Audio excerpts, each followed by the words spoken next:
answers. It would be nice if we just all used radians or we just all used degrees, and then there wouldn't be this chance of making this mistake, right? For the same reason, like, we should all be using the metric system or all be using the imperial, right? Feet, inches, miles versus kilometers, meters. It'd be nice if we all use the same. But hey, we don't agree on a lot of shit, so. All right, we good? Y'all doing all right? This is actually an extremely powerful tool you have in your hand right here. The ability to calculate these ratios, and I'm going to show you an example of how, like why this is important.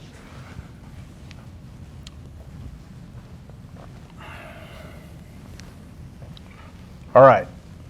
I'm going to draw a picture. You don't worry about drawing this picture. It's more, the picture's here just to help you see what's going on. All right? So let's say that I'm a person here and I'm standing at the edge of a cliff. Right? And then on the other side, here's another cliff over here, okay? There's a river down here or whatever, right? Y'all see my cliff?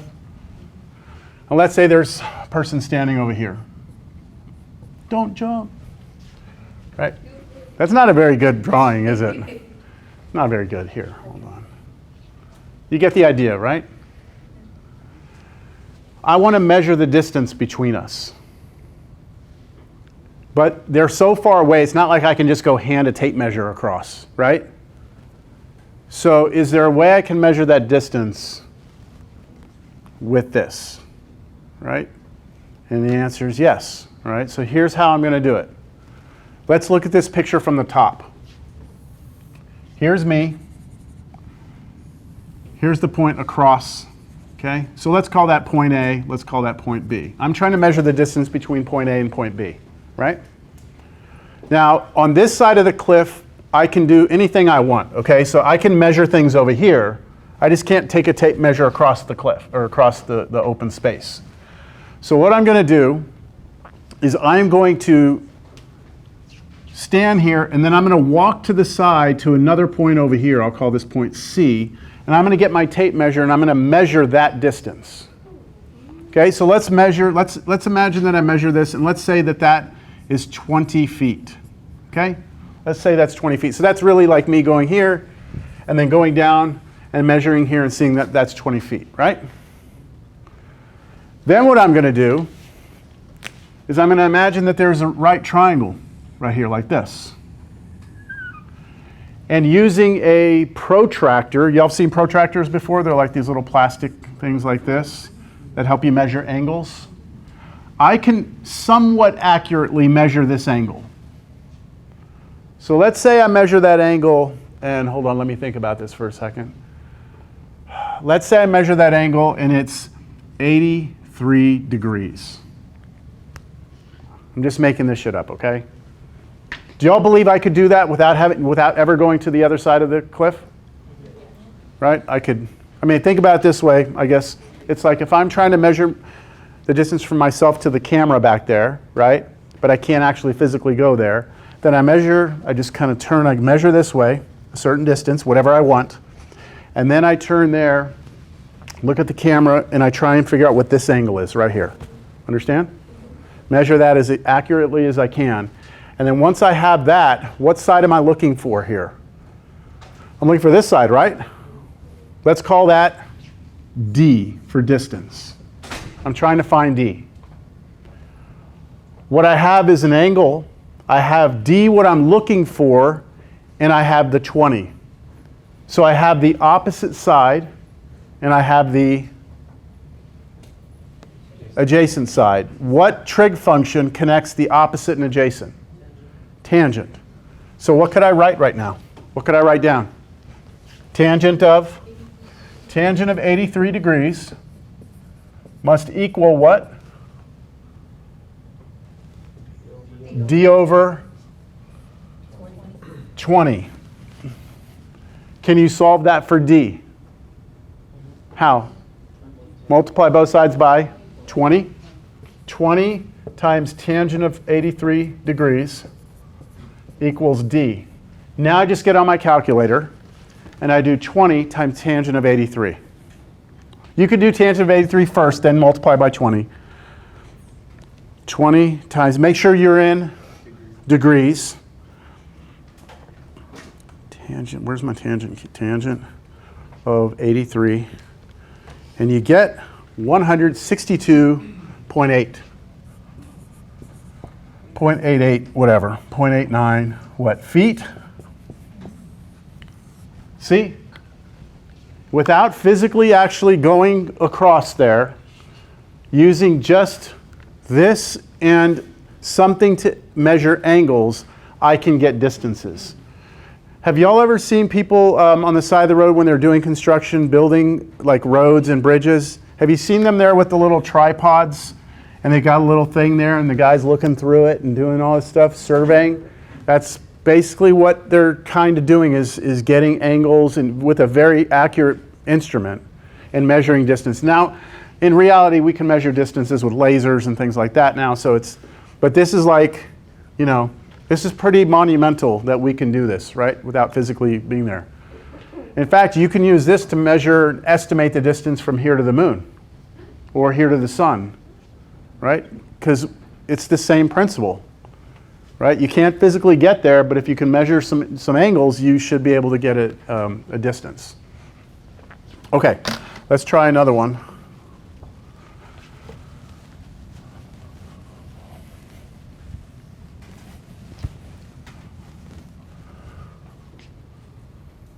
Let's say there's a building here, okay? And here's you.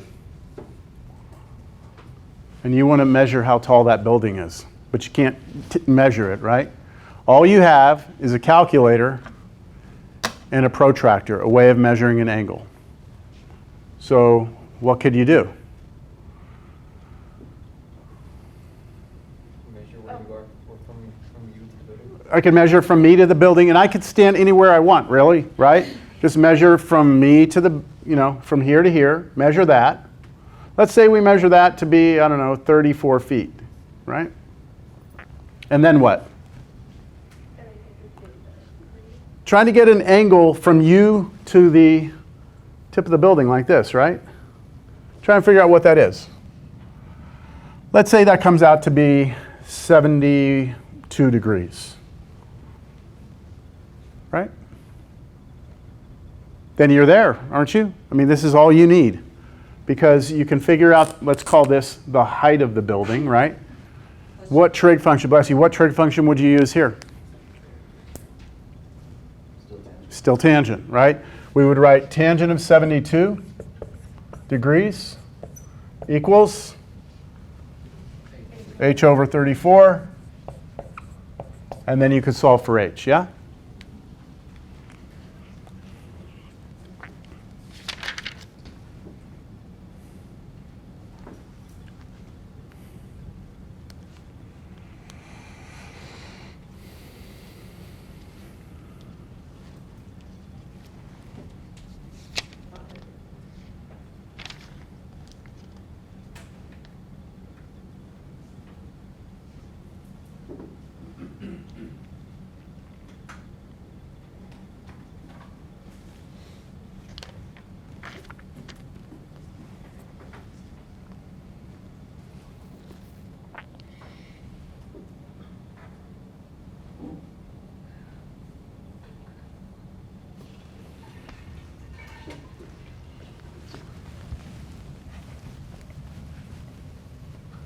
I didn't finish that problem. I'm just leaving that for you.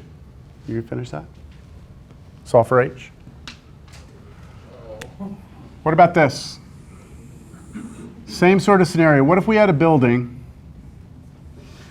and on top of that building we had a tower, like a little radio antenna or something up there. And I wanted to know how tall that antenna was. How could you do that? If I want to know just how tall this was, and you were down here on the ground,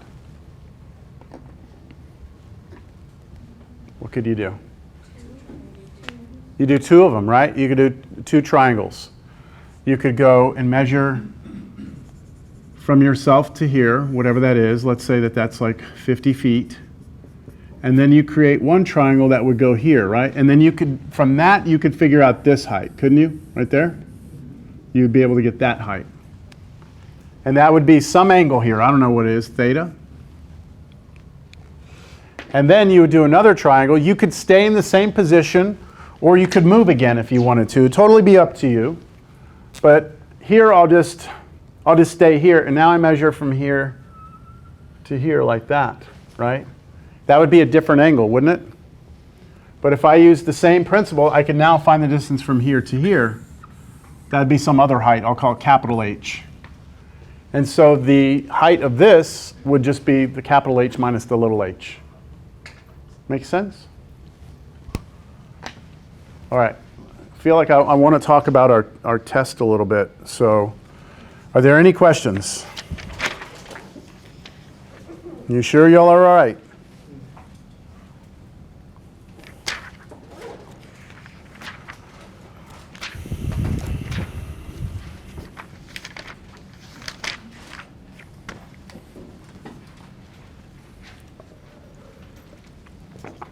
Computer science majors? No? Any computer science majors? 1, 2, 3.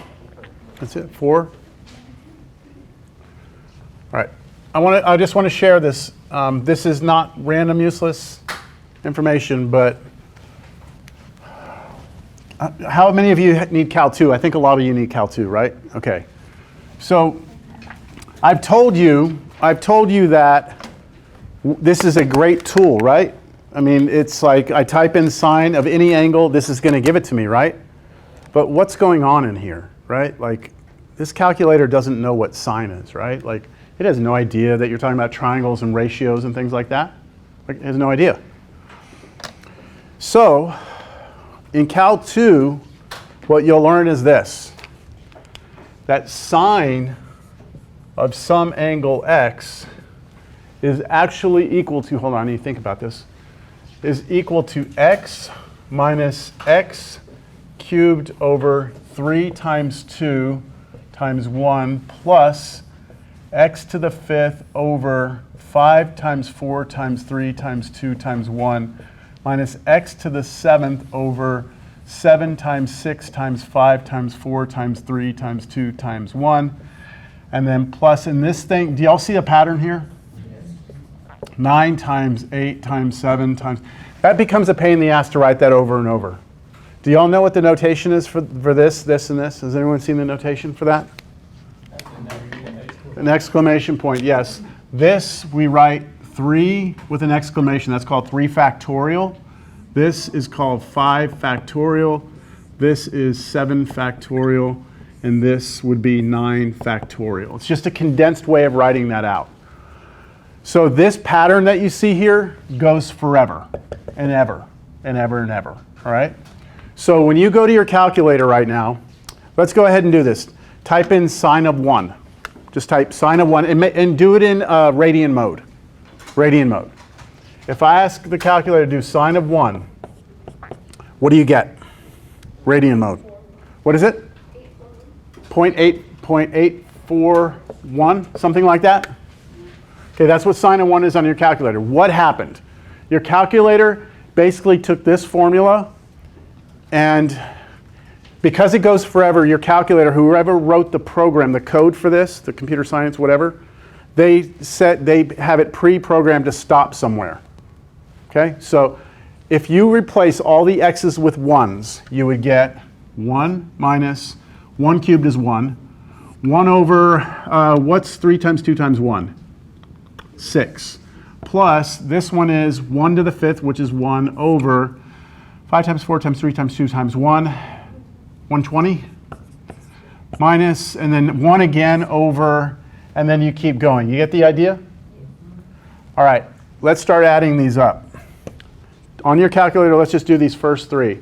Do 1 minus a 6th plus 1 divided by 120. These 3, just these 3 alone, give me 0.8416 repeated. That's what those 3 give me. Okay, just those 3. Do y'all see what the answer was? Okay, what the calculator did is it went out further, but do you see our answers are close to one another? Okay, that is exactly what your calculator is doing when you type in the sign of a number. It's doing this right here. So you might ask yourself, well, where the hell does this come from, right? Like, why is it this? Why is the sign turning this? And that's why you take Cal 2. It's called the Maclaurin series for sine. And that was a big human achievement to figure out that that's the representation of sine. We have one for cosine, and you know e to the x in college algebra, e to the x, it has its own representation as well. So, all right, I'm going off. Any questions? We're going to talk about the tests for a little while. What's wrong? You okay? Yeah. All right.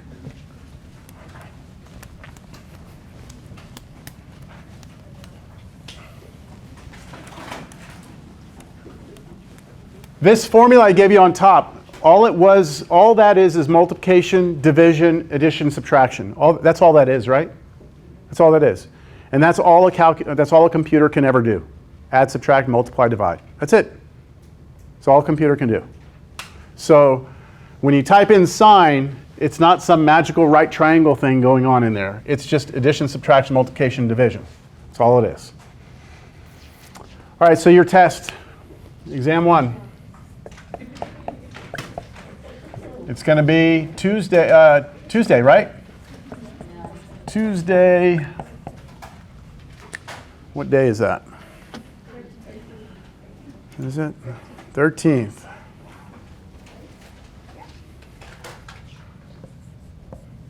So that's next time we meet. Right? What it's going to cover, everything we've done up to this point, including today.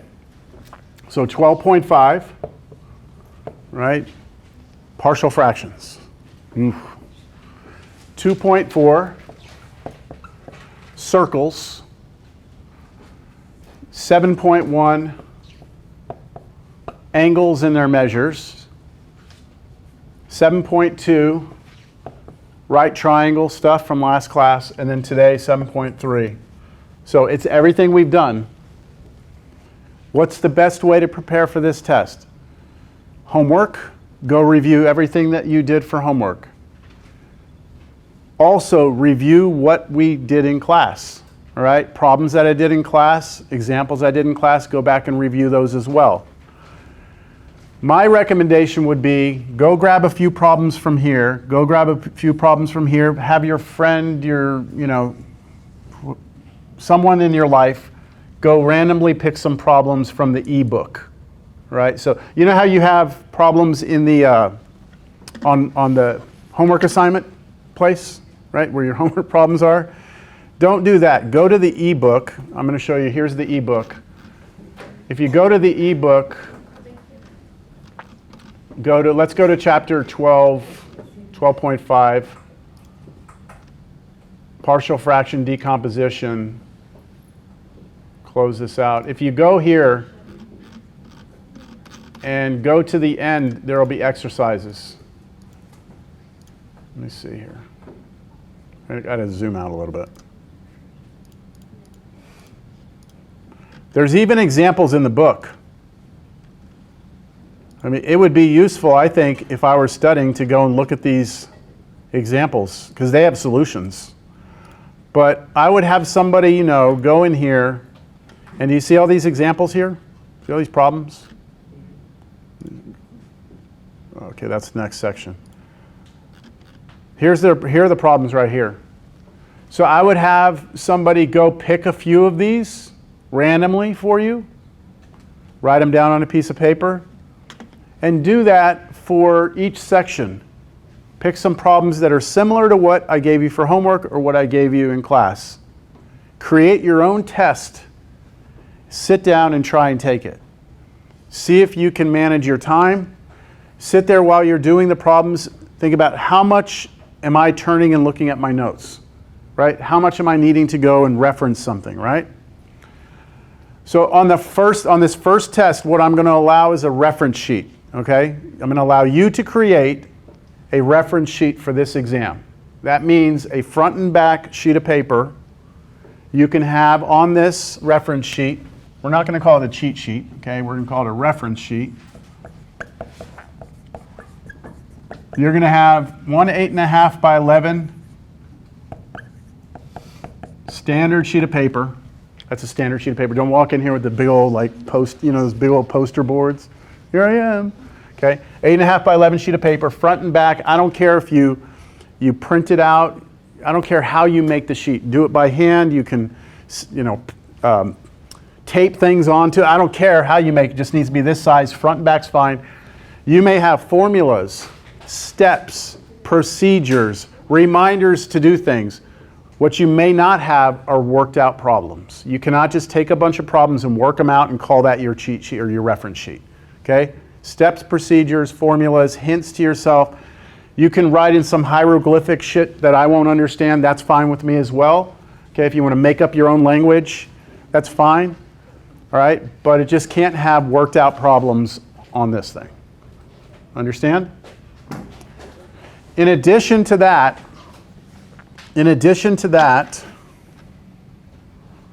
I believe on our website there's a formula. Have y'all looked at that? There's one formula sheet. Let me bring it up because I think it's important that you know what's there. I have to log in though. Hold on. Now look, this reference sheet that I'm giving you for this first test, this is just because I want everyone to get off the ground here, good. And I want you to really be working on how you prepare for an exam. So as you're studying, creating your reference sheet based upon what you don't know, right? As you're trying to go through problems and you're like, I'm going to forget that. Put it down on your reference sheet. On the next test, we're going to try and wean ourselves off of the reference sheet, but at least you'll have the idea of like how to get things in order before the test, right? Okay, let me look in here, courses.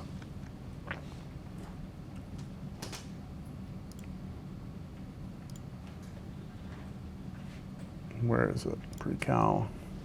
So I believe there's one reference sheet on here. It's under your course files. Where is it? Formulas, there it is. It's not a great formula sheet, but you may print this out as well and bring this. But you have to print it. You have to have it with you. I'm not going to print it for you. So it has, all it has on it, it's not a ton of stuff, but it has some stuff from college algebra, like the different types of functions. And then, let me see, some distance formula, line stuff. That could be helpful for circles, right? That's all circle stuff right there. And then there are your trig functions. Look at that. You don't even have to remember SOHCAHTOA. Yes? Is this included on our reference sheet? Like, is that part of it? That's separate. You may have that sheet, and then in addition, you may have a reference sheet. On your next exam, though, I would only anticipate having that right there. Okay?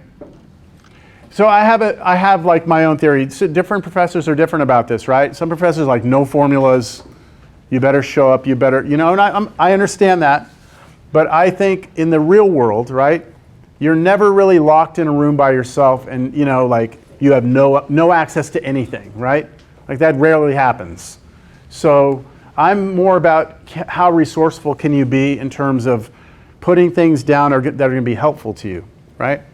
It's like the formula sheet's no good to you if you don't know like how to use it and what's there, right? So the same thing with the reference sheet. You don't want to just throw every freaking thing that we did in class on this. You want to understand, what you need and what you don't need, right? Are there any questions about this? Yes? Will we have the entire class time? You'll have the entire class time.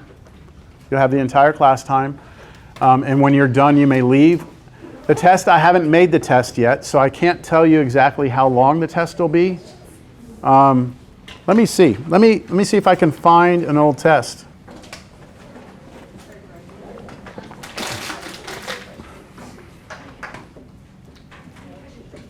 Let's see. I may not have. All right, so I'm about to put this up on the board, or on the projector there.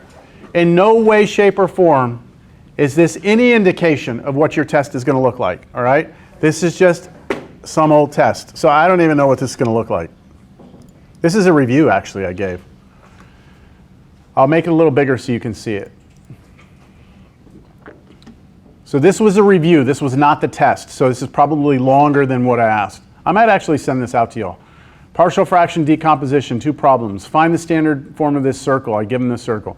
Find the center and radius of this circle. They had to complete the square. Find the standard form of this circle. Find sine, cosine, and tangent for the given triangle. Find sine, cosine, tangent of this acute angle.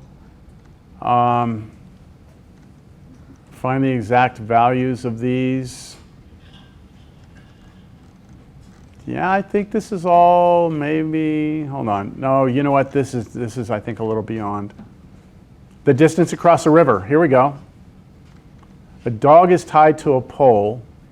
The chain. If the dog's chain is fully extended, what is the distance the dog will walk? We did a problem like that in class, didn't we? So that's like arc length. Angular speed. Find the 6 trig functions for this. That's not this. Yeah, we're not there yet. So this has some stuff we haven't done, but it has a lot of stuff we have done. That gives you some idea. That's a review. Let's see how long the exam was. 1 partial fraction problem, circle, circle. Yeah. Oh, sketching. Yeah, this is not you. Yeah, we aren't there yet. So again, that's not a good indicator of what you should expect. It's not the same. All right? So I may put something together where I send something out where it's like, hey, here's some problems to look at. But really what I want you to try and do is get better at preparing for a test, which goes to, looking at your homework, practicing problems. A test review is always a dangerous thing because then you become dependent on them. Right? They're like crutches, and you're like, I can't do well in college unless somebody hands me a review. You need to be better at studying. So let's see how it goes. I'm giving you the reference sheet. See how this first test goes, and we go from there, yeah? Okay. Everybody, have a good weekend. Reach out if you need any help. Do your homework.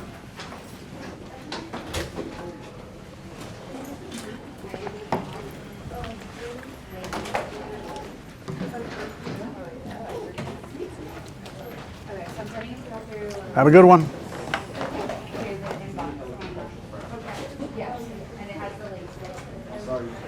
All right.